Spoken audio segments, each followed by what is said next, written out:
Bueno, tenemos en la mesa a dos personas con un pelazo estupendo. Don Mario Noya. Por el champú. Claro. ¿Se dice champús, champuses o champúes? Pues champúes. Champules. Yo creo que se admiten las dos cosas, champúes y champús. Igual que ñúes y ñus. Se admiten Exacto. ambos. Sí, señor. Don Antonio Muloni, ¿qué tal está usted? Muy buenos días. Yo no tengo tan buen pelo como Mario porque no he empezado todavía a usar cabezán.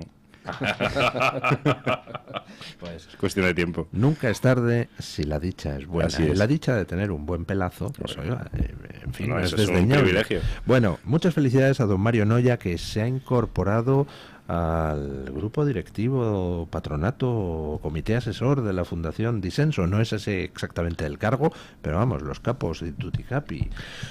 Felicidades a la Fundación Disenso por incorporar a un buen tipo como es don Mario Noya, que no solo defiende las causas justas, sino que además es una buena persona. exacto. Y del Madrid. ¿Tú sabes Bueno, que- eso es una de las pocas. Creo que no era requisito. este tipo de cosas me felicita a todo el mundo, salvo mi mujer, que dice, joder, lo que eres capaz de hacer para no sacarme a cenar. Que ahora no puede. Reconocerá usted que razón no le falta. Efectivamente. Enhorabuena a usted también por ser miembro de la Junta Directiva de Pie en Nos Pared. hemos incorporado ambos a la Junta Directiva de Pie en Pared, así es. No saben a quién han metido Eso dentro. es. Ahora, lo de disenso a mí me parece muy importante y agradezco de corazón a... Usted también está, ¿no? En la... Yo estoy en el comité directivo. Él está entre bambalinas. Eres el que mueve los hilos. Yo no muevo nada. Vale, vale. No, yo agradezco de verdad a quienes están al frente de Disenso, en especial a Jorge Martín Frías, la confianza depositada en mi persona, ¿no? Porque están haciendo una labor extraordinaria en Europa y en América. Y siendo pocos, No se nota. son peleones. Sí, eso es, no se nota. No se nota porque están en todos los frentes y se dedican tanto a la... Mira, Juan Carlos Girauta, por ejemplo, te dice, yo construyo en la Eurocámara, destruyo en redes cuando los troles liberticidas se empeñan en ponernos palos en las ruedas, etcétera, que son muy activos, digo, y ahora mucha gente habla, en vez de think tank, hablan de acting tank o de act tank, ¿no? Es decir, porque de lo que se trata efectivamente Es de actuar. es de aplicar lo que tú consideras que eso es más adecuado, llevar las ideas a la práctica, ¿no? Y en eso creo que están haciendo una labor Ya sabe extraordinaria. usted el chiste. ¿Usted qué prefiere primero? ¿Pensar o actuar? Y dice, actuar, actuar. Dice, no, pensar. Bueno, don Antonio Muloni, muchas gracias por esa entrevista de doña Carmen Álvarez Vela sobre mi libro Yo el difamado, que ha publicado La Gaceta. Una Gracias a entrevista... usted, se publicó ayer y está funcionando, se está leyendo mucho la Es entrevista. una entrevista No me sorprende. excelente, como todas las de doña Carmen Sí, Álvarez para leer con Vela. calma y disfrutarla. Está muy bien la entrevista. Bueno, Muy recomendable. ayer fue la declaración de Sánchez ante el juez. La han escuchado ustedes, me imagino. Sí. ¿Quieren que la pongamos? ¿Podemos ponerla, don Julio? Pues vamos a escuchar al amigo Sánchez declarando. Hola, buenos días. Buenos días. ¿Nos puede decir cuál es su nombre y apellidos, por favor? Pedro Sánchez Pérez Castejón.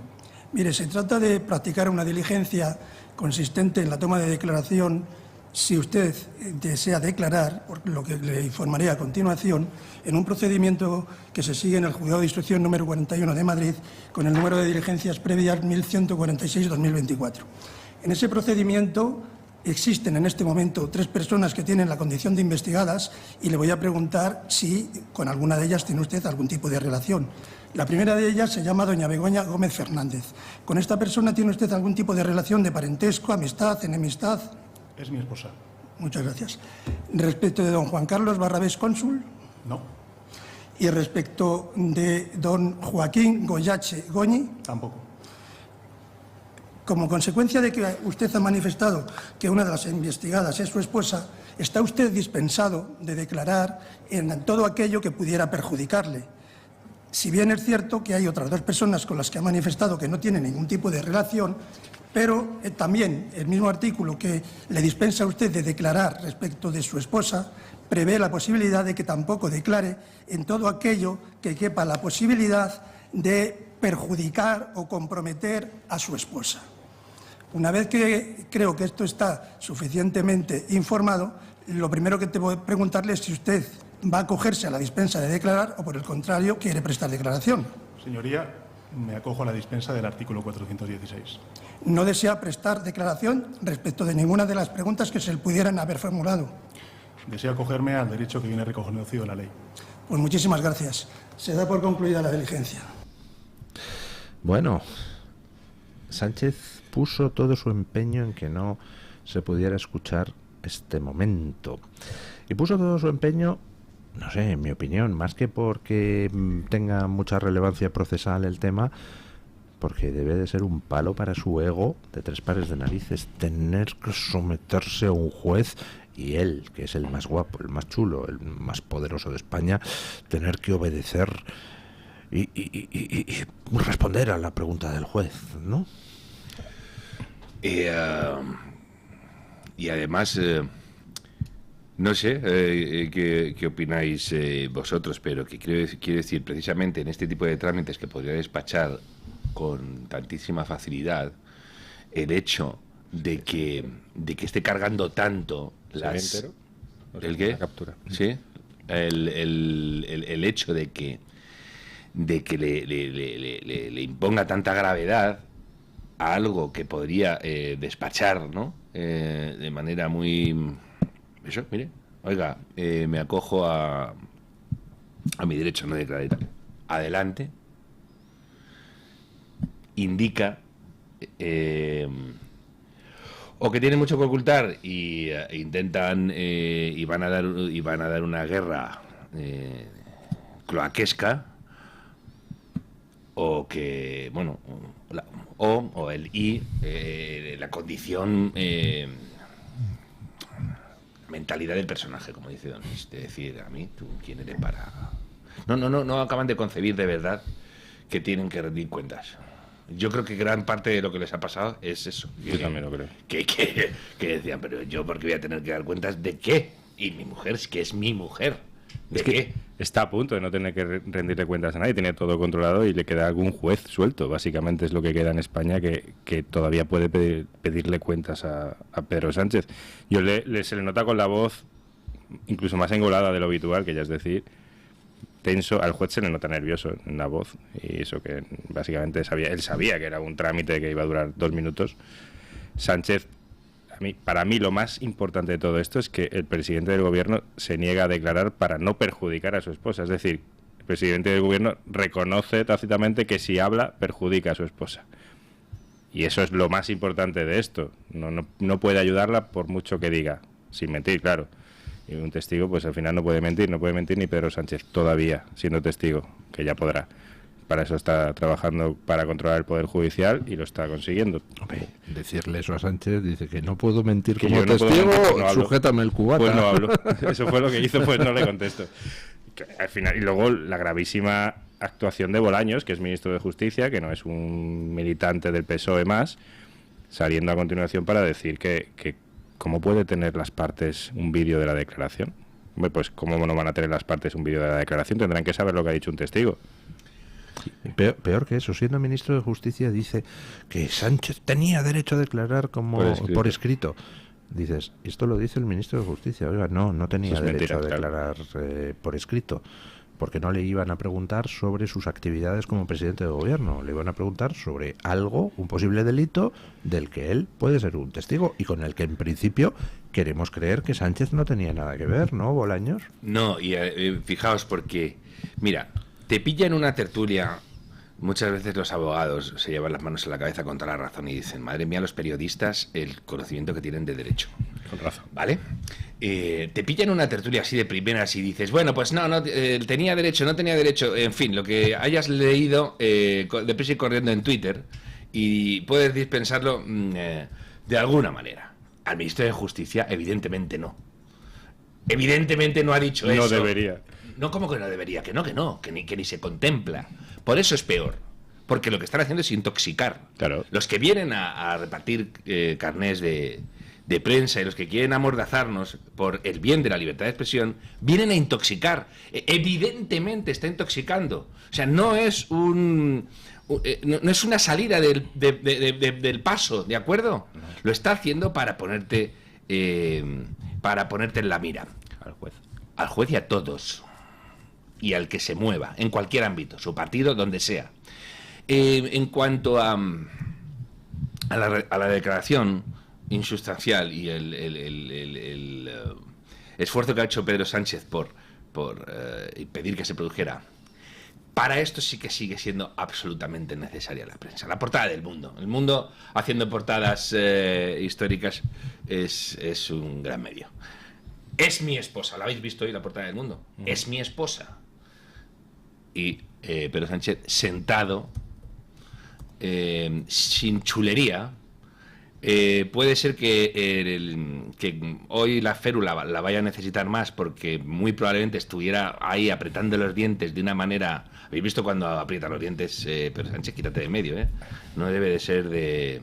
No debe de los movimientos de las placas tectónicas no son nada comparado con los músculos de su cara. Este tipo de portadas es lo que enmarcan la cuestión, porque si tú oyes a Pedro Sánchez así, dices, vale, pues muy bien, pues sí, pues mira, qué cosa más. Para eso me la ha puesto don Luis, un juez que tartamudea frente a un señor que invoca un artículo de la legislación. No, toma, una portada, que te la voy a enmarcar. Porque además el caso no es la pichona. El caso no es la pichona y se está demostrando, y por eso están así. Y no tengo tan claro que les vaya a salir bien, porque tiene muchos frentes abiertos y muy peligrosos. A ver dónde para lo del hermano. Están implicando a mucha gente que puede acabar teniendo problemas muy importantes. La gente que está firmando cositas va a tener problemas. O ocultando a su hermano en su casa, ¿eh? Va a tener... Pero eso puede tener menos recorrido. ¿Qué le vas a decir, señor? No, pero depende si tiene que ser testigo de si su hermano vive en España o no. Eso es, perfecto. Muy bien, bien tirado. Pero digo que ahí hay mucha gente que puede empezar a tener problemas reales. Y por mucho que te digan, oye, que yo no te preocupes, que te saco al mes, van a tener que pisar. Es que alguno, como se descuide, va a tener que pisar. Cárcel, o comerse inhabilitaciones, o lo que sea. Entonces, veremos a ver en qué para. No sería la y no primera es el hermano, es que cada vez son más gente. Claro. La cuñada. Lo del caso Laufer, a que ya no se va a reír tanto esta mujer. A que la señora Laufer no se va a reír tanto. Es que empieza a apestar todo muchísimo, y normal que esté tirando con bala, ¿no? Y empieza a apestar sobre todo una cosa, que lo decía Luis esta mañana.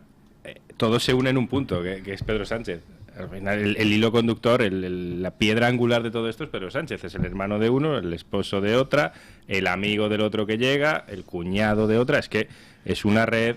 Cuando se decía, bueno, Sánchez tiene muchos defectos, es una calamidad para España, pero al menos no roba. Pues no lo sé ya no lo tengo tan claro. No vamos a decirlo categóricamente porque están deseando que lo hagamos, pero creo que todos tenemos ojos en la cara. Yo sí puedo decir, sin que me puedan empapelar por ello judicialmente, que han salido los suficientes datos sobre la trama de las mascarillas y sobre la trama de su mujer y sobre la trama de su hermano, y sin embargo Sánchez no ha dado ni una sola explicación. Al no haber dado ni una sola explicación, yo tengo derecho a sospechar que el jefe de las tramas de ladrones es Sánchez. Claro, sospecharlo todo. Ahora, yo le invito, tiene aquí un micrófono, por favor, venga aquí y hablamos. Yo le pregunto, no tengo ningún problema, y además, pues, si usted da unas explicaciones satisfactorias, diré, pues el jefe de los ladrones no era Sánchez. Pero como no las da, como no ha respondido ni a una puñetera pregunta... La única vez que ha hablado fue cuando salió la Moncloa a decirnos que se retiraba 5 días para decidir si seguíamos siendo dignos de su gobierno o no. Y en ese discurso dijo que esto no tenía nada que ver con la justicia, que la actuación de su mujer había sido impecable, que esto era un invento de la ultraderecha, de la prensa de ultraderecha y de la oposición de derechas y de ultraderechas. Eso vino a decir, que todo esto era un cuento y que no había caso. En ese momento su mujer ya estaba imputada y nos contó esa película. Y volvió 5 días después sin dar una explicación, con una solución política a un problema personal, que era perseguir a los medios no afectos y a los periodistas que no le bailan el agua. Y ya está medio materializando ese proceso. Yo estoy seguro de que esto no tiene nada que ver con su mujer. Esto es un plan, esto está ocurriendo en todo Occidente, en Estados Unidos es evidente, en Alemania es aplastante con la prensa que no sigue lo que dice el discurso dominante. Aquí Sánchez ha aprovechado que el piso va a pasar por Valladolid, que su mujer pasa por la Complutense para perseguir a la prensa. Pero ha vuelto con eso. Él no ha dado una explicación más allá de aquel día decirnos que esto no hay caso. Y hay tanto caso que él ha tenido que declarar ante un juez que es esposo de Begoña Gómez. Es todo lo que ha alcanzado a decir. Y ha negado que conoce a los otros dos investigados, imputados, cuando todos sabemos que los conoce. No. Un momento. La pregunta concreta era: ¿tiene usted relación de amistad o enemistad? O de algún tipo. No si los conocía. Y él ha dicho: no, yo no tengo relación de amistad. ¿Que los conoces? Bueno, sí. ¿Que ha estado con ellos en reuniones? Tipo? Sí. No, vamos a ver. Tú por supuesto que puedes declarar como testigo contra alguien que conoces. La pregunta para ver si estás dispensado es no si tú le conoces, que eso da igual, sino si tú tienes relación de amistad o enemistad, en cuyo caso pues tu declaración como testigo podría no ser demasiado correcta, bastante relativo, contaminada, ¿no? Entonces él dice: no, yo no tengo relación de amistad con Barrabés. Dice, pues no. A lo mejor la tiene, pero ¿cómo demuestras que la tiene, no? Eso es muy muy complicado. Él dice que no la tiene, pues nada, pues no la tiene, es su problema. Bueno, reunirse en Moncloa pues igual no supone una amistad, no sabemos. Bueno, sí, no necesariamente. Pero se reunió por razones personales, yo puedo pensar que hay una amistad ahí. Ah, claro, eso sí, tenemos derecho a sospechar que existe esa amistad. Ahora, es difícil demostrarlo, ¿no? Es difícil, pero, sí. pero no es imposible. No. Ah, no, ¿cómo demuestra usted que existe amistad entre alguien? Oiga. Tú puedes demostrar que existe amistad en el sentido de, vamos a ver, si tú empiezas a hacer pesquisas periodísticas reales de a ver dónde han coincidido estos tipos y en qué circunstancias, puedes acabar diciendo: tú evidentemente tienes una relación de este señor que va más allá de lo profesional, que además no te vincula nada en lo profesional con él. Nunca. A ver si nos empezamos a entender. Segundo, imagínese, don Luis, que no lo sé, tú empiezas a consultar agendas de Moncloa y programa de actividades de este señor. Visita del equipo de balonmano femenino que ha ganado la Copa de Ciudad Real. Está ahí, ¿por qué? Porque han ganado la Copa de Ciudad Real. Bueno, ¿y este señor qué hace aquí? ¿Este señor por qué venía? ¿Está consignado en algún sitio? No, a lo mejor es porque es amigo. Y el día que visitó está en la agenda, a lo mejor ni está en la agenda. Por eso digo, claro. Es decir, no es tan complicado inferir. Lo de ser amigo, bueno, vete tú a saber, hay amigos que se detestan y son amigos, dicen: no le puedo ver, es mi amigo. Vale, yo ahí al interior del alma de Sánchez no lo intentes. Faltaría. Pero sí que puedes discernir si la vinculación con este señor era casi obligada por una cuestión social o no, o iba más allá. No es tan difícil y ya veremos. Al ver que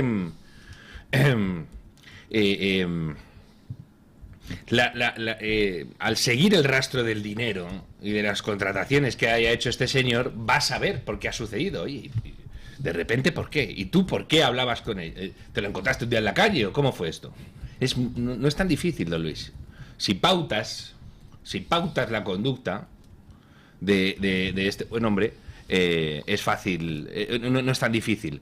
Si empiezas a seguir, oiga, me lo invento ahora, a ver, ¿por qué nunca jamás ha habido una orden de compra de bicicletas en Moncloa y de repente aquí hay una orden de compras sustancial de no sé cuánto? ¿Y este señor trabaja en esto? Ya digo yo que si haces pesquisas de este tipo puedes descartar que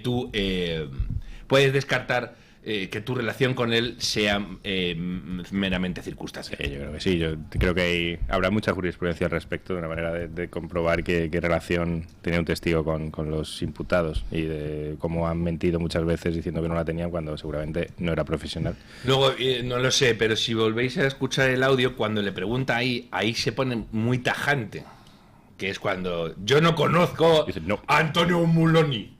Tío, si lo tienes enfrente. No, tú lo digo. Sí, Bueno, está aquí, en cualquier caso, es una disquisición un poco sí.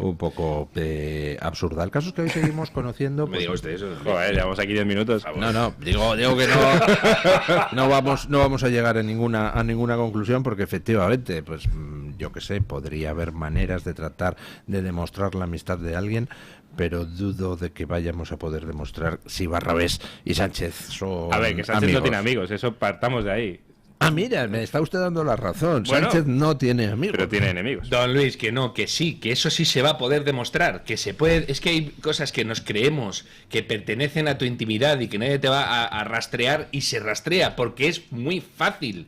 Si tú empiezas a hacer una investigación exhaustiva de alguien que es un funcionario público, vas a saber si tiene o no. Imagínate que pones a decir, sí, a ver, registro de llamadas, a ver si de verdad estos tipos no se conocen. A ver, y de nuevo, empiezas a chequear un montón la prensa. ¿Por dónde se mueven estos tipos? Ese día este señor estaba... Ya te digo yo que es mucho más fácil que saber si Pedro Sánchez y yo tenemos algún tipo de vinculación, porque en mi vida jamás, nunca hemos estado ni a 100 metros de distancia. Es mucho más fácil. No hay manera de ligar ahí. Pero en este caso sí. Y hay muchísimo dinero. Es que el dinero se rastrea de una manera fenomenal. Un momento. Fácil. Ahora me va a usted decir que la amistad tiene que ver con el dinero. Tú puedes estar cobrando de un corrupto y no tener con él ninguna amistad, pero estar cobrando del corrupto y por tanto tener con él una relación, Vale, ¿no? pero La y relación. si tú, sí, vale, pero si tú partes de un desconocimiento de ese señor, es más, ahí puedes incluso documentar que tú has empezado a tratar con alguien, si sales de la nada. A ver, tú, todo el mundo sabe, de hecho Pedro Sánchez antes presumía de que era muy amigo de sus amigos, de los que ha ido colocando en los sitios. Yo a este le conocía del Estudiantes. Ah, qué bien. Y por eso estamos jodidos ahora, porque como le conocías, si le has tenido que dar el trabajar, no va a arruinar. Bien. Es que no hay caso aquí. Es que aquí, de repente, te puedes encontrar con que surge una relación de la nada. Y ahí es mucho más fácil saber... Mire, por ejemplo, hoy hemos sabido, dentro de las cosas que publica la prensa, que hay un constructor que resulta que establece contacto con Koldo, quedan a comer muchas veces y ¡pum!, le caen 80 millones al constructor en obras del Ministerio de Fomento. ¿Eso era amistad o una relación de mero sexo? Vamos, de mero interés, ¿no? Vale, don Luis, pero eso se suele fundar, vamos a ver. Los puticlubs en los escenarios, en las tramas de corrupción son muy importantes. ¿Por qué? Porque necesitas fraguar una amistad. Porque si no, no la fraguas. ¿Cómo lo haces? Cuando tú entras en negocios oscuros necesitas acercarte, saber con quién estás hablando, es muy difícil. Cuando tú entras en negocios oscuros necesitas compartir actividades oscuras con gente. Y ver quién es el que está, y además verlo en circunstancias especialmente siniestras para que nadie tenga la tentación de querer abrir la boca. Por eso son tan importantes este tipo de escenarios. Ahí fraguas una amistad. Evidentemente no es la misma amistad de Miguel Hernández y Ramón Sige. ¿De acuerdo? Pero es una amistad. Bueno, vamos a hacer una breve pausa publicitaria y luego vamos a hacer que Mario Noya entre en éxtasis. Van a ver ustedes por qué. 9 de la mañana, 8 de la mañana en Canarias, y se incorpora a nuestra tertulia don Matías Jove de la asociación Cuba en Transición. Y para hablar, pues no de Cuba, sino de Venezuela, pero de Cuba. Porque en Cuba, al final, en Venezuela, al final, aunque es Maduro el que ocupa el gobierno, pues algo tienen que ver los cubanos en el mantenimiento, en el sostenimiento, en la permanencia del régimen, ¿no, don Matías? Buenos días. Buenos días, Luis. Sí, efectivamente, Cuba es central y es imposible entender lo que está pasando en Venezuela sin entender lo que ha hecho Cuba durante todos estos años y el papel que todavía tiene Cuba en la represión y la tortura que se está practicando en Venezuela. Pues vamos con ello. ¿Qué tiene Cuba en Venezuela? Pues Cuba tiene absolutamente todo y ha conseguido un sueño que tenía Fidel Castro prácticamente desde los inicios de la revolución. Fidel Castro ve en Venezuela ya en 1959 como el brazo financiero para pagar, la chequera, para pagar la internacionalización un poco de la Porque tenía revolución. los recursos que en Cuba no había, ¿no? Bueno, efectivamente, Venezuela es el país con la mayor reserva de petróleo de todo el mundo. Eso lo ve rápidamente Fidel Castro. En 1959 viaja y se reúne con el presidente electo Rómulo Betancourt y le propone que financie la revolución. Betancourt le dice que no, y ahí empieza toda una guerra que dura décadas, en la que Fidel Castro, a través de 1000 artimañas, intenta tomar Venezuela. Primero a través de movilizaciones, hay un intento de invasión en el año 67. Un intento de invasión en el año 67. En el año 67 se produce una especie de Granma 2 en el que unos cubanos y unos venezolanos desembarcan en Machucuruto. Intentan hacer rememorar la historia de Cuba en un intento de invasión fracasado, y ahí renuncian a la lucha armada y hacen una cosa que el amigo de Mario Noya, Avendaño, ha contado muy bien, que es infiltrar al ejército, y esto acaba en el golpe de Estado de un teniente coronel que se llama Hugo Chávez en el año 1992, que acaba con Hugo Chávez en la cárcel. Pero esto, como sabemos, no es el final, porque finalmente, cuando sale de la cárcel, Hugo Chávez visita a La Habana, le da un enorme abrazo a Fidel Castro y se prometen que uno va a ser la inteligencia, el control, y otro va a ser la chequera de ese proyecto común, que es exactamente lo mismo que es Cuba y Venezuela. Chávez gana las elecciones y a partir de ahí es todo un proceso muy rápido en el que Venezuela va replicando todos los sistemas de Cuba, y no solo en Venezuela, también en el exterior, y eso es otro tema distinto, pero nosotros aquí también hemos tenido parte de Venezuela. Casi inmediatamente después de llegar al poder, Chávez firma un acuerdo con Cuba por el cual Venezuela se compromete a entregar a Cuba 53.000 barriles de petróleo diarios. Vamos, que Venezuela se ha convertido efectivamente en la chequera de Cuba, suministrándole el petróleo, y a cambio Cuba enviaría al país médicos, maestros, entrenadores deportivos, funcionarios, asesores, vamos, o sea, gente para controlar el país y al gobierno, pero bajo la apariencia de distintos tipos de cooperaciones, ¿no?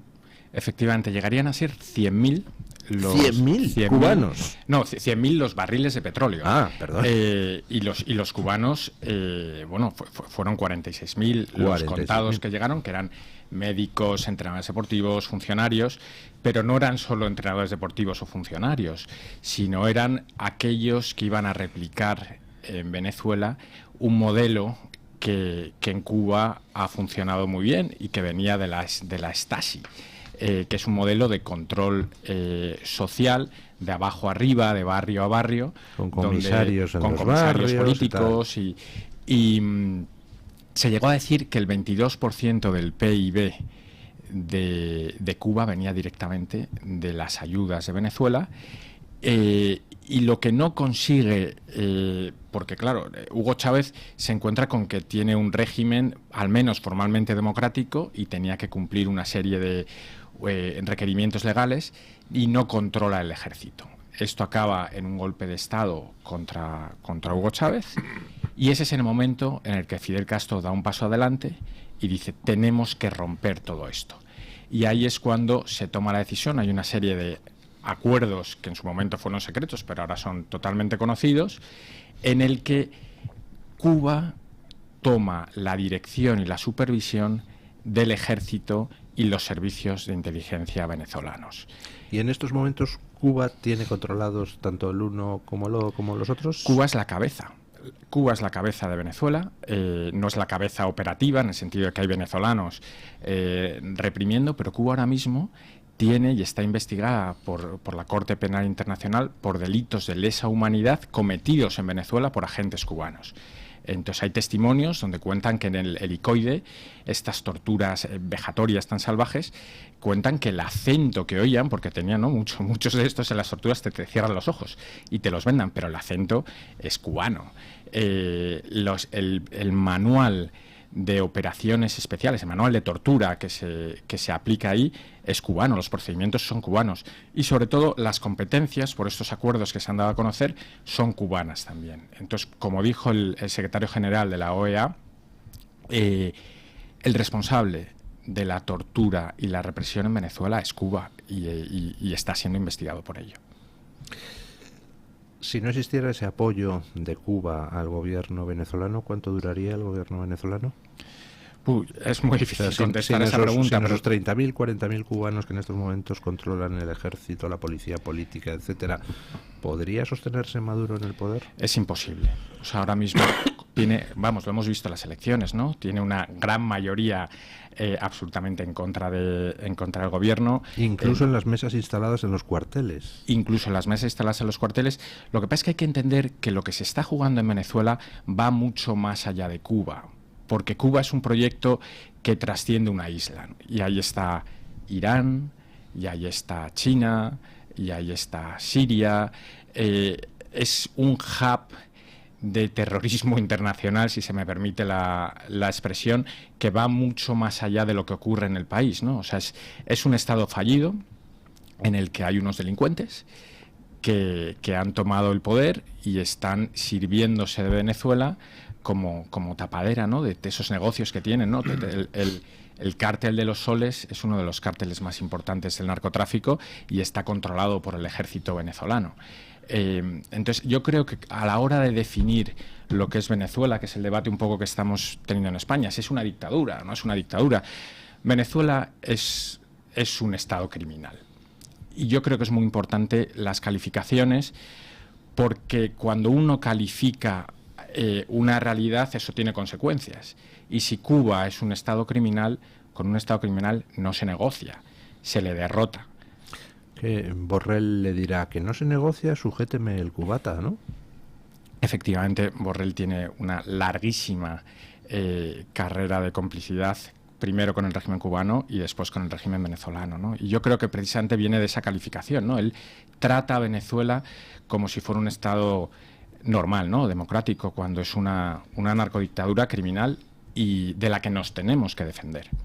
A mí, en Borrell, lo que me maravilla, no sé si se han fijado ustedes en las caras. Cuando habla de Venezuela, pues midiendo las palabras, últimamente la ha calificado una vez de dictadura y tal, pero midiendo las palabras, y tenemos que ser constructivos y tenemos que encontrar una salida. En cambio, le preguntan por Israel o se hace eco de bulos descarados contra Israel y le sale la cara de odio. O sea, es una cosa espectacular, ¿no? Luis, mire, de todo esto que está diciendo Matías... Le veo muy bajito en la silla. Sí, es que Mario. Ha un accidente. He hecho el idiota y ahora no me sé yo, no tengo problemas ahora lo resuelvo en la siguiente pausa. De lo que ha dicho... Me parece, está usted ahí disminuido. Eso es, parece que me estoy reduciendo. De lo que ha dicho don Matías, hay cosas muy interesantes y descorazonadoras. Venezuela fue la alternativa de la izquierda al modelo criminal cubano. Y por eso Fidel Castro juró odio eterno a Rómulo Betancourt, que fue el que paró al ídolo mundial que era Fidel Castro y su revolución guerrillera que iba a liberar el continente. Y lo paró en Venezuela, un tío de izquierdas. Un tipo de izquierdas que generó una corriente de oposición al mito.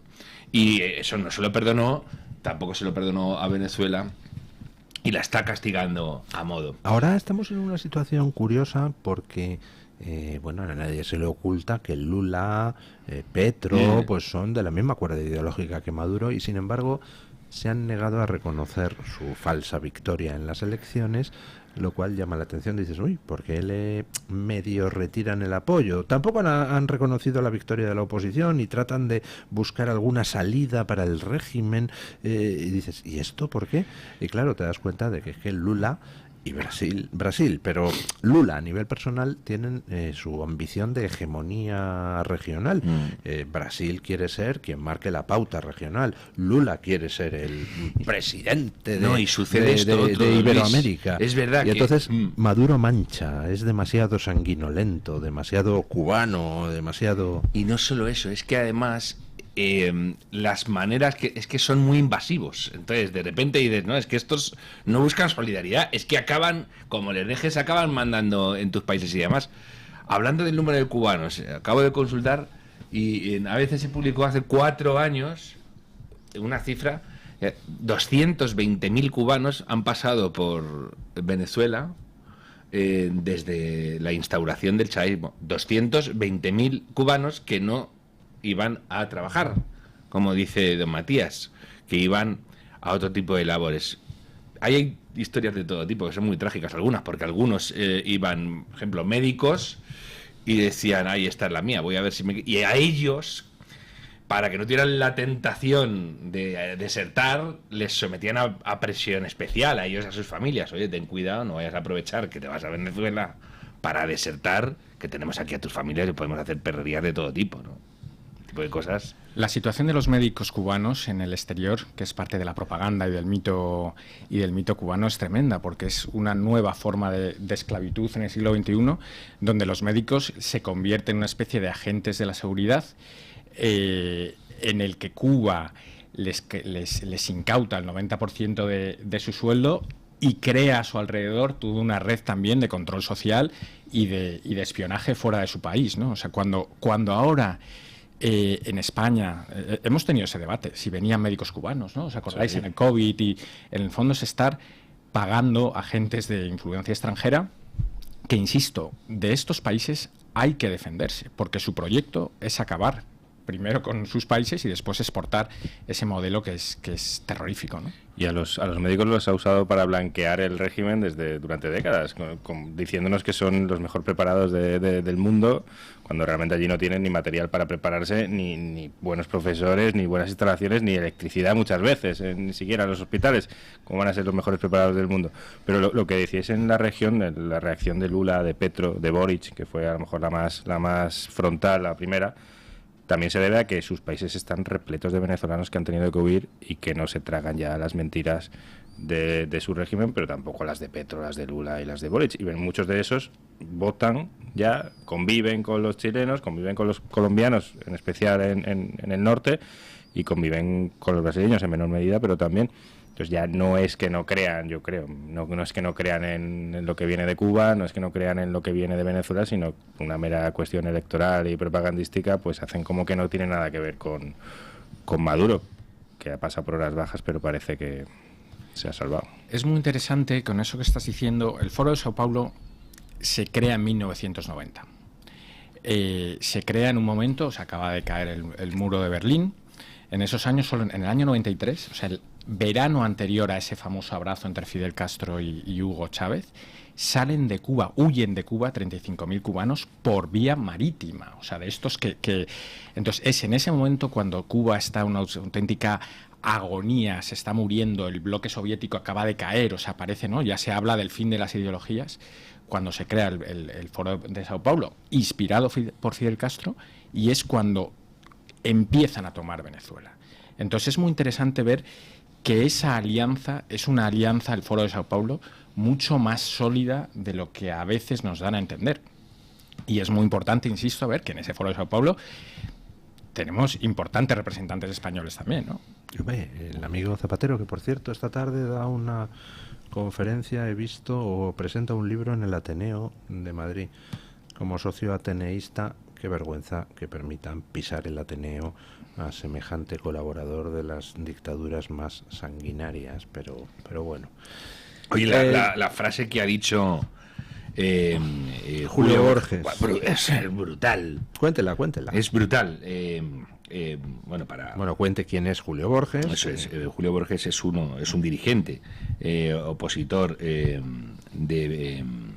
venezolano que tuvo bastante relevancia hace ya... Este es lo penoso. Fue presidente de la Cámara, ¿no? Sí. De la Asamblea Venezolana. Sí, fue líder de un partido que se llama Primero Justicia, etcétera, y bueno, le ha pasado lo que a tantos. Esto es también otra práctica cubana. Enfrentar a la oposición, generar incomodidades, perturbaciones, etcétera, jugar con los exiliados, etcétera, ¿no? Bueno, pues Julio Borges ha hecho una declaración, es que ahora no me está cargando el teléfono, pero venía a decir que Zapatero es un asesino en serie de la democracia. Muy parecido, si no es sí. así, muy parecido. Y mira, sí, ese sí. Zapatero es una especie de asesino en serie de la democracia. Y cuenta, dice una frase sobrecogedora que le dijo Zapatero: no conoces mi peor cara, ¿no? Cuando no estaba dispuesto a venirse a los dictados de este sujeto tan siniestro que merece llevar una vida muy distinta de la que lleva y en ámbitos de movimientos muy inferiores, ¿no? Muy reducidos, ¿no? Borges desveló, cuando habló hace 2 o 3 días, también dijo que Zapatero amenazó a Edmundo González mientras estaba con el documento delante y le dijo que si no firmaba iba a ver las consecuencias. O sea, no fue Zapatero el que le dijo eso a Edmundo González, al presidente electo, al ganador de las elecciones en Venezuela. A eso se dedica Zapatero. Zapatero, el mediador. El mediador, y el humanitario, el que nos cuenta el PSOE que ha conseguido que Edmundo González salga de Venezuela. Pero es muy interesante ver el papel que juega Venezuela más allá de Zapatero, ¿eh?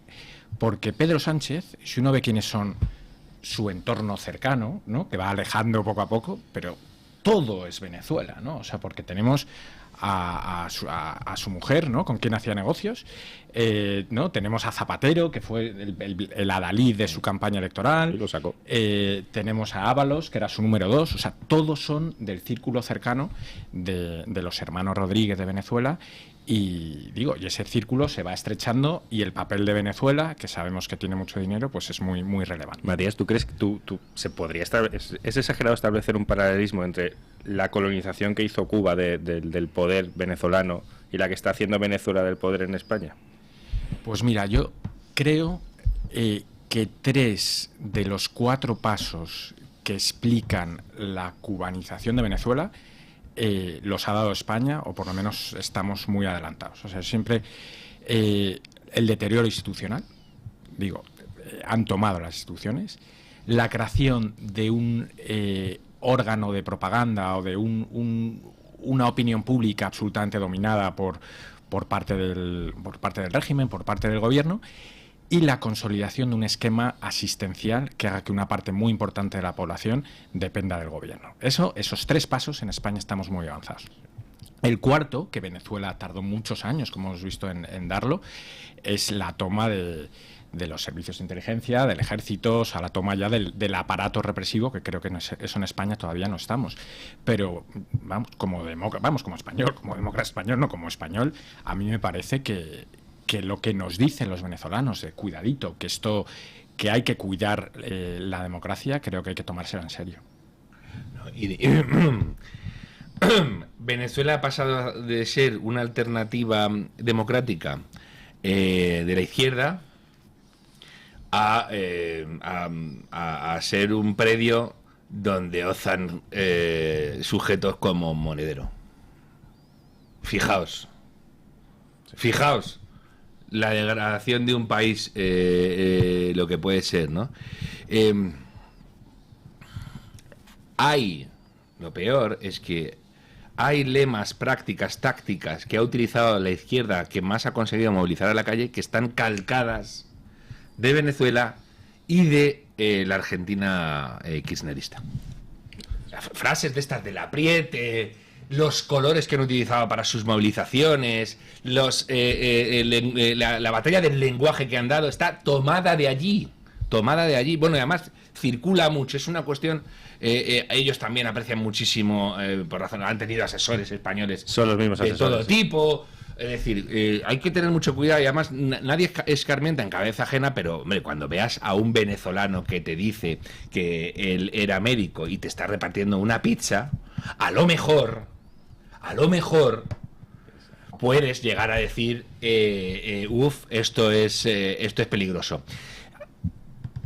Sucedió una cosa además muy curiosa en Venezuela.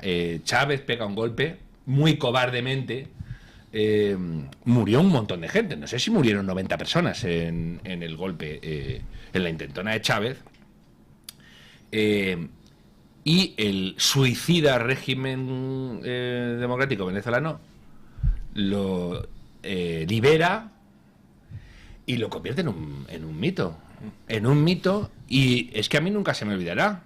Chávez jura la Constitución, juro sobre esta Constitución moribunda, y Rafael Caldera ahí, tan tranquilo, viendo como un espadón anunciaba lo que venía. Y han demostrado, por otro lado, que ellos no se van a parar ante nada. Tienen que matar a quien sea, lo van a hacer. Tienen que convertir cualquier símbolo de la modernidad capitalista en un antro ominoso de opresión como el helicoide. ¿Alguien ha visto el helicoide? ¿Alguien sabe la historia del helicoide? Yo escribí hace un tiempo un texto sobre el helicoide. El helicoide es como si al Bernabéu moderno lo conviertes en un centro de reclusión. Y además dejas que se hunda y que se pudra, porque el helicoide es como un absceso que tiene Caracas, ahí, un túmulo que ya sobrecoge al verlo. Bueno, ¿y qué sucede? A Chávez lo alojan del poder, y los de enfrente son más ingenuos que nadie, no lo sacan siquiera del país, y los militares dicen, bueno, pues estos no tienen muy claro lo que quieren, vuelvo a poner a este señor aquí. Y Chávez a partir de ahí dice, ya no me lo hacen más. Decapita a las Fuerzas Armadas y crea maduros de la vida, que son los que han detentado el poder desde entonces. Y militariza a los malandros. La gente en España dice, hoy los menas, qué problema hay, la delincuencia asociada a menas en el Raval, en Barcelona, en barrios de Madrid, como en Vallecas, en zonas de Vallecas, etcétera. Imaginaos que un gobierno arma a esta gente para que imponga el terror en las calles, en el día a día, no en en el día a día. Yo estuve en el referéndum revocatorio en Caracas, con gente del Partido Primero Justicia de Borges. Y me acuerdo que fui a una barriada que había una mujer negra, negrísima, que estaba blanca ese día. De lo que estaba viendo. Como decía, los colectivos llevan todo el día llamando a la gente a votar. ¿Sabéis cómo llamaban a la gente a votar? Disparando al aire. Fueras a votar, si te había olvidado. Eso hace, por otro lado, que sean regímenes como muy tóxicos. No quiero ni contar Nicaragua.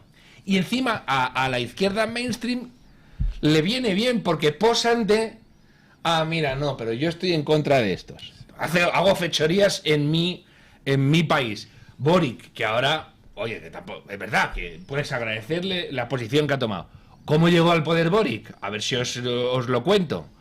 A mí no se me olvidará, John Muller, el periodista hispano-chileno, el chileno-español, no sé si lo sigue teniendo puesto, en su perfil de Twitter fijó una imagen del metro de Santiago calcinado. Que tengo que recordar a la gente que en Chile comenzó una insurrección que no provocó una guerra civil porque los otros no respondieron. Los mataron, por el aumento del billete de tren, de metro en Santiago de Chile. Y eso lo usaron para tirar abajo un régimen. Y ahí había cubanos también, recuerda, Mario. Por supuestísimo. Sí. Mataron carabineros, o sea, murieron policías. Mira, Chile. Mira que es que esa fue también una gran diferencia. Betancur frente a Allende.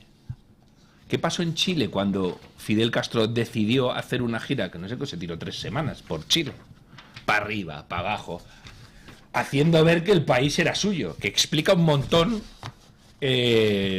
cómo se aceleraron las cosas en Chile y cómo se dio el golpe de Estado, porque dijeron que este viene aquí a estar 3 semanas como Pedro por su casa. No, nosotros no lo hacen. Pero el modelo Allende, por un lado, frente a Betancourt, que dijo que a mí me vas a montar una guerrilla en mi país, lo llevas claro. Y la izquierda, en vez de tirar por el modelo Betancourt. Es que a mí me irrita mucho cuando se dice, eso aquí no puede pasar, aquí en España, hombre, esto es Europa, va a venir a salvarnos, va a venir la Comisión Europea, von der Leyen va a evitar que aquí haya un tirano como ha ocurrido en Venezuela. Pues Venezuela era el país con diferencia más próspero de la región, no solo el más rico, que sigue siéndolo, sino, aunque no se aproveche su riqueza, era el más próspero, era un país con una democracia medianamente establecida, con una clase media amplísima para los estándares de la región y de hace 30 años. Y pasó. Y Hugo Chávez, en su campaña para tomar el poder de manera democrática, por decirlo así, hablaba de regeneración, hablaba de que había una corrupción insufrible, hablaba de que había pobreza, desigualdades. Eso nos suena a todos, ¿no? Aquí ocurre. Y luego pasó eso, y por mucho que nos lo cuenten, repetimos el mantra de que eso aquí no puede ocurrir, cuando están haciendo lo que nos da la gana. Esta mañana recordaba Luis cómo nos encerraron en casa durante 2 meses y aquí no pasó absolutamente nada. Y como cada día vemos que hay más inseguridad en las calles, como hay una invasión no tan silenciosa, como ocurren cambios institucionales que no podemos, que no, ante los que estamos inermes, vemos como nuestras instituciones ya no son nuestras, son de un partido. Y eso va pasando día a día. Lo ha relatado Matías mucho mejor de lo que puedo relatarlo yo. Pero pensar que eso aquí no puede ocurrir es de ser de un inocente, por decirlo de una manera suave, que ya irrita. Y lo más grave, Antonio, es que lo estamos financiando. Que yo creo que es, ¿no?, el gran elefante en la habitación, ¿no? A Cuba le llevamos dando decenas o centenares de millones de euros, o sea, todos los años, pero es que además cada 10 le perdonas toda la deuda que tiene. Y esto lo han hecho gobiernos de todos los signos políticos. Entonces, con ese dinero, los etarras empezaron a entrenarse en Cuba. Cuba es como su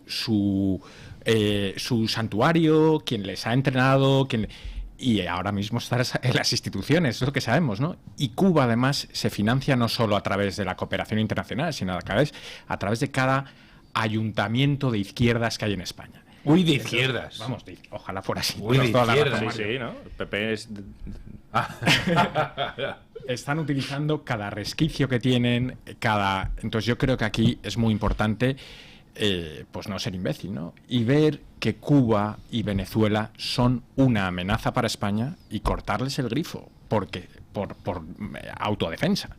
Pero vamos, Cuba y Venezuela son una amenaza para España, con lo cual es natural que Sánchez trate de aliarse con ellos, porque se alía con todos los enemigos de España. Y ellos con Sánchez. Sí, no hay ni un solo enemigo de España con el que Sánchez no mantenga una relación fluida y de amistad. Eso sí que es amistad, no lo de Barrabés. Eso es. Ayer estaba Bruno Rodríguez, estaba con Miguel Ángel Moratinos.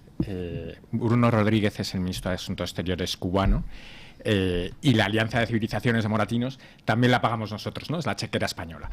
La siguiente reunión que tuvo Bruno Rodríguez es con el ministro de Exteriores de Irán, para que veamos un poco las líneas de política exterior, ¿no?, que no están como escritas, que no se llevan directamente desde el Ministerio de Exteriores, pero que yo creo que vivimos en un mundo en el que hay dos realidades paralelas, ¿no? Y hay una que pesa casi más, que es la que está en torno a Sánchez y Zapatero, y luego tienes al señor Álvarez, que yo creo que no se entera muy bien de lo que está pasando, sinceramente.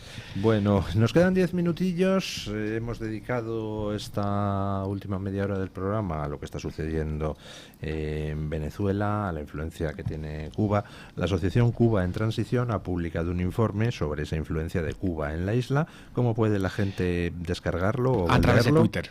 A través de Twitter, ¿vale? Y aquí Cuba en Transición. Cuba en Transición es la cuenta Twitter, ahí entran ustedes y pueden acceder al informe. Pero como pues el tiempo no es infinito, tenemos que tratar lo que está pasando en Líbano, que posiblemente es el preludio de una invasión terrestre. Por ahí andan lloriqueando por las esquinas todos los antisemitas de la prensa progre. Israel ataca al Líbano. El propio presidente del Líbano dice esto es un ataque de Israel. No, perdone, es una defensa de Israel. O sea, si Portugal alberga a un grupo terrorista que se dedica a lanzar 8.000 misiles en un año contra suelo español, y entonces el gobierno español bombardea los silos de esos misiles, los almacenes de armas, o incluso invade esa zona para acabar con esos terroristas, terroristas, eso no es un ataque, queridos, eso es una defensa. ¿De qué va a tener un país que soportar que le bombardeen con miles de misiles al año? Está todo relacionado, don Luis. Que le cuenten a los venezolanos si Hezbollah es un actor desconocido en su país. Que le cuenten a los venezolanos si Hezbollah es un actor desconocido en su país. No lo deje ahí, explícalo a la audiencia. ¿No? Además hay una colonia libanesa muy importante en Venezuela y se han expedido pasaportes a ciudadanos libaneses, sirios, que son pasaportes venezolanos. Hezbollah es muy activa tanto en Venezuela, en Isla Margarita. Se ha llegado a decir que ha tenido o que tiene campos de entrenamiento en la triple frontera. Se ha denunciado que lleva muchísimo tiempo utilizándolo como zona para lavar dinero, la triple frontera entre Paraguay, Brasil y Argentina. En México se viene advirtiendo desde hace mucho tiempo sobre los lazos que puede tener no solo Hezbollah, sino buena parte del mundo criminal islamista con los cárteles mexicanos y negocios compartidos ahí. Imaginaos lo que puede ser gente que se dedica al tráfico de personas, que se dediquen a traficar también, a introducir terroristas en un país que ha rendido su frontera sur como Estados Unidos, ¿no? Eso es... Y su preocupación es tan grande con Venezuela que incluso llegaron a abrir un canal de habla hispana.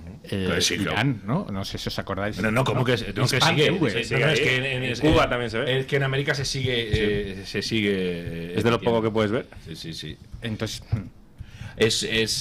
Ya digo, lo que... Los cubanos dicen, chicos, ¿os creéis que somos una isla aquí perdida que no tiene importancia y tal? Y la tenemos, y mucho. Y os va a doler. Cuando os deis cuenta de la importancia, os va a doler. Por otro lado, hay una cuestión que es descorazonadora, ¿no? Que es el uso que se hace de las disidencias de países como Venezuela y Cuba por parte de actores políticos europeos o americanos, que dices, chicos, es normal, el mundo de la política obedece este tipo de cosas, pero entonces rebajar el nivel del discurso, no habléis de libertad, de derechos humanos y luego lo vais a dejar vendidos de la peor de las maneras. A Cuba, en Cuba murió un señor como Osvaldo Payá, que era ciudadano español.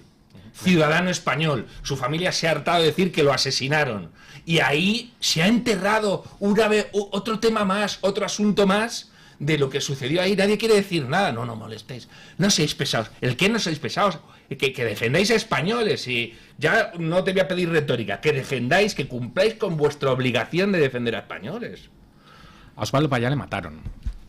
Fue un asesinato y eso llegó a una investigación de la Organización de Estados Americanos y le mataron cuando España, acompañado de un español, un sueco y un joven, cuando España mandaba 150.000 españoles turistas todos los años. Y España fue incapaz de responder ante el asesinato de un ciudadano español, porque Osvaldo Payá, además de ser premio Sájarov, candidato al Premio Nobel de la Paz y uno de los líderes, ¿no?, de la defensa de Occidente y de la libertad más importantes en ese momento, era ciudadano español, ¿no? Yo creo que podíamos haber... familia en España. Con familia en España. Es que hay cosas que te ponen malo. El abandono de Cuba es de lo más doloroso de la llamada derecha occidental. La de la izquierda no espero nada, pero ya de Cuba parece lo que dices tú, ¿no? Como que ya es antiguo hablar de Cuba, que ya, bueno, hay otros países, ya eso ya está dado por perdido, como lleva 60 años de régimen, pues ya que vas a cambiar, que vas a arreglar, y pues hay millones de cubanos pasándolo fatal allí y otros tantos o más que no pueden volver a su país a ver su familia. Solo por eso merecería la pena. Y sin entrar ya en que es el centro, el hub, como has dicho, ¿no? El centro desde el que se exporta todo, se ha globalizado el crimen hecho gobierno en tantísimos países. Y para que vean ustedes que está todo relacionado. Hubo cubanos combatiendo en las guerras israelíes, ha habido cubanos combatiendo con los sirios. Es decir, que los cubanos internacionalizaron también en Angola, mandar tropas a los territorios menos imaginables que puedas concebir si no les sigue la pista de esta gente. En cuanto al Líbano, Hezbollah y cómo se está poniendo el panorama allí, veremos a ver. Bueno, yo voy a estar en Israel la primera semana de octubre. coincidiendo con el primer aniversario de la matanza del 7 de octubre, y ya le contaré, don Luis, cómo está el panorama para allí. Pero están las apuestas muy altas, evidentemente. Yo creo que está cantada la invasión terrestre, ¿no? Yo, con todo lo que tiene que ver con Israel, no me aventuro a decir que van a hacer o que no. Lo que sí que tengo claro es que han dicho hasta aquí, no podemos seguir teniendo 100.000, es que la gente no lo sabe, hay 100.000 israelíes desplazados de sus casas. Desde el 7 de octubre, en el norte del país, los han tenido que evacuar porque llueven misiles. Hezbollah, es que es alucinante. Vamos a ver, en 2006 se paró la guerra del Líbano porque se comprometió la comunidad internacional a que en el Líbano solo hubiera un actor armado, el ejército libanés, y que en el sur del país no hubiera absolutamente nadie que no fuera el ejército libanés con un tirachinas. Bueno, pues el ejército libanés no existe hoy en día, es una parodia, y lo que existe es una organización terrorista que tiene un arsenal que no tienen ejércitos. Y en ese territorio hay una misión de la ONU, que estaba encargada de velar por el desarme de los actores no estatales en el Líbano. Es que vamos a ver. El norte de Israel, además, bueno, Israel en general es muy pequeño. Yo recuerdo la primera vez que fui a Israel, creo, en 2005, y que le dije a un funcionario israelí, era un viaje de periodistas, oiga, ¿qué opina? Acaba de leer un texto de Gabriel Albiá, ¿qué opina? ¿Se puede negociar ahora el Golán, la entrega del Golán? Había en aquellos momentos rumores de que Israel podía tener conversaciones con la Siria Assad y tal. Digo, pues Israel ya tiene protegido Jerusalén, no le van a llegar misiles del Golán y tal. Y me dijo este señor, me miró, me dijo, mañana me lo cuentas. Y mañana, al día siguiente, íbamos al Golán. En el Golán un señor escupe hacia abajo y borra una comunidad israelí. Es que la borran. Y el que quiera que vuelva a las imágenes del 7 de octubre sobre qué hace esta gente cuando no los frenas de la manera más contundente del mundo. Si tú en un espacio dejas que pasen. Bueno, pues esto es lo que hay. Israel ha estado contenido,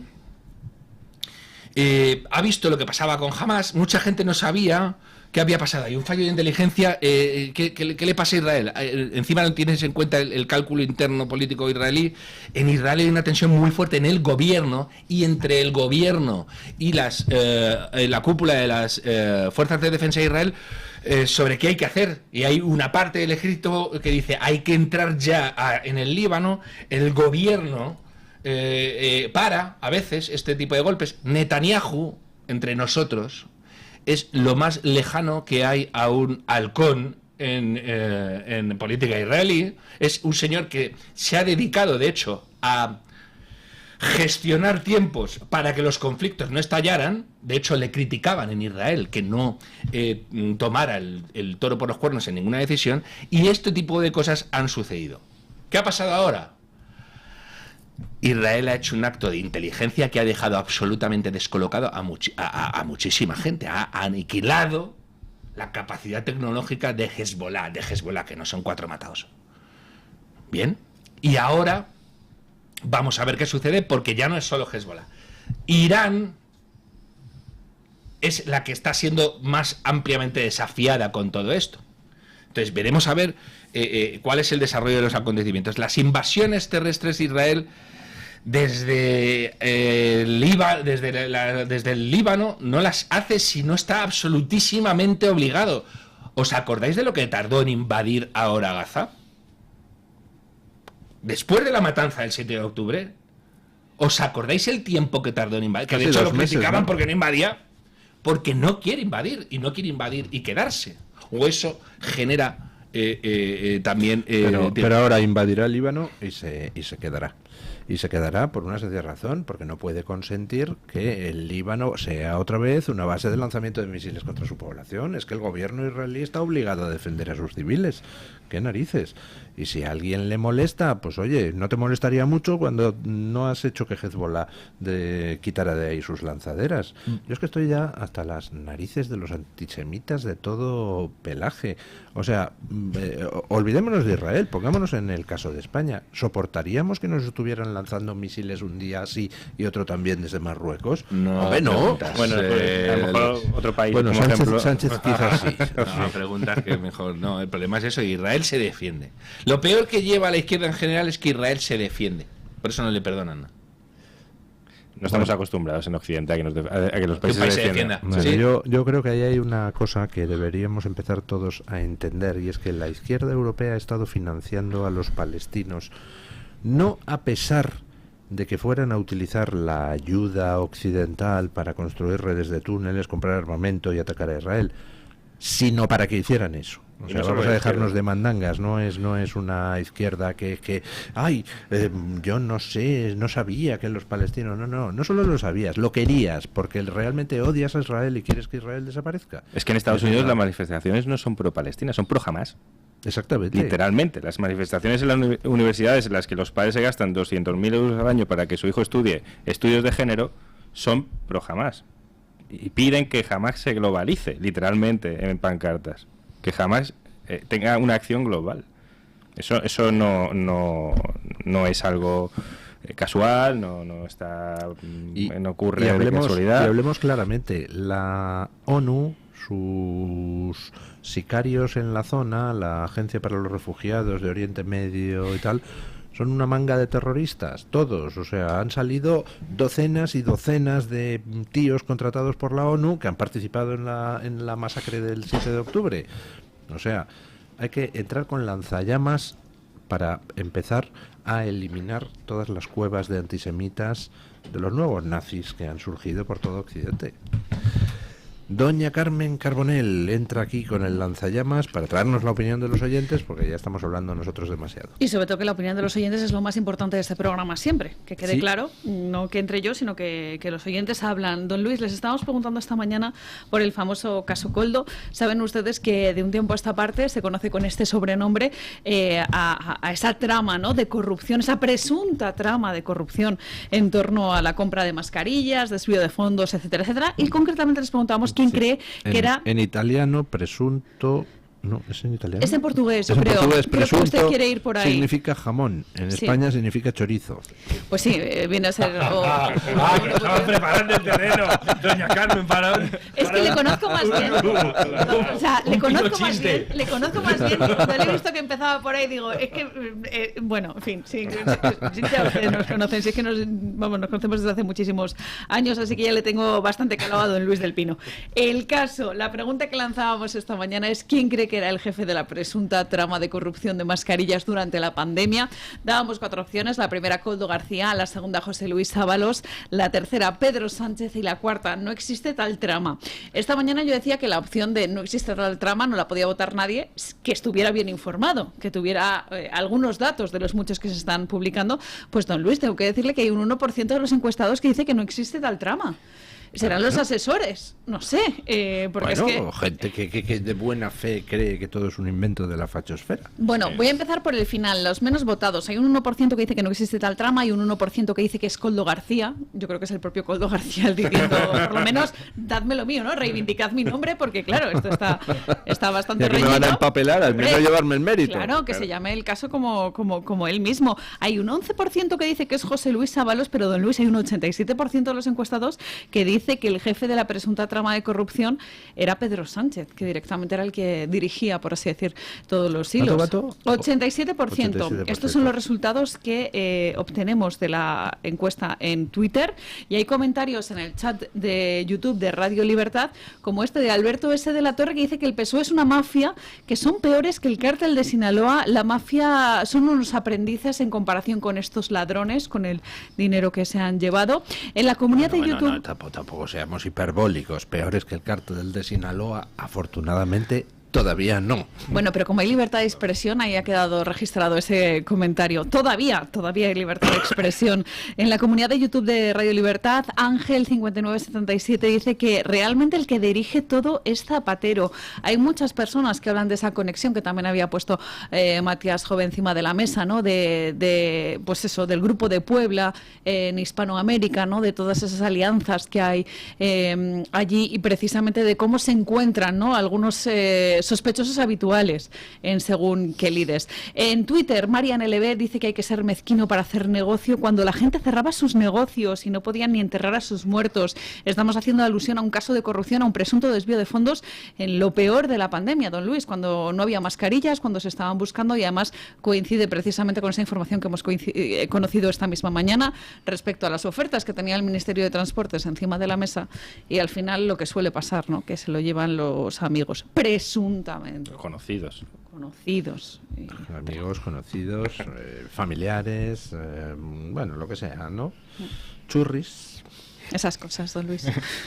Bueno, muchísimas gracias, doña Carmen Carbonell, por habernos acompañado. Muchísimas gracias, don Matías Jove, por haber venido aquí y por la labor que hacen ustedes en la Asociación Cuba en Transición. Muchas gracias, don Luis. Encantadísimo estar aquí. Ya he retuiteado antes el informe a través de mi timeline para que quien quiera pues lo lea y además les siga a ustedes en Twitter. ¿Me deja 30 segundos de publicidad? Sí. El sábado hay una manifestación por Venezuela a las 12 de la mañana en la Puerta del Sol, que yo creo que será muy importante que los españoles apoyemos. Sábado 12 de la mañana en la Puerta del Sol. Puerta del Sol. Muy bien.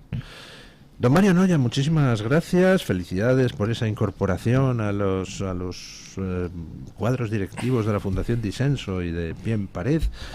Don Antonio Muloni, felicidades por cómo lleva usted la Gaceta, gracias por estar aquí. Muchas gracias y, si me permite, felicidades a Matías y a Mario por formar parte del Consejo Asesor Internacional y más y menos. Es que hay gente muy buena en ese consejo, muy buena. Pero ahora me voy a bajar yo los humos. ¿Sabéis lo único malo que tiene la Asociación Cuba en Transición? ¿El qué? El nombre, que se lo puse yo. Hace 20 años, no, fijaos. La transición, que Cuba no transiciona. Que Cuba no transiciona. Y que además hay que dejar de ir pidiendo perdón. Hay que exigir cosas con Cuba. No nos tienen que perdonar la vida. No hay nadie que conceda el privilegio de que prestes atención a gente tan importante para España como los cubanos. Por no hablar de la cantidad de españoles que hay en los dos países. Perdón, españoles en Cuba y cubanos aquí. Así que hay que ponerse un poquito más duros de lo que indica ese nombre, y de hecho la asociación es mucho más contundente en posiciones de lo que su infausto nombre. Gracias, Omar. Hay que aprender a los cubanos, también tenemos ahí mucho.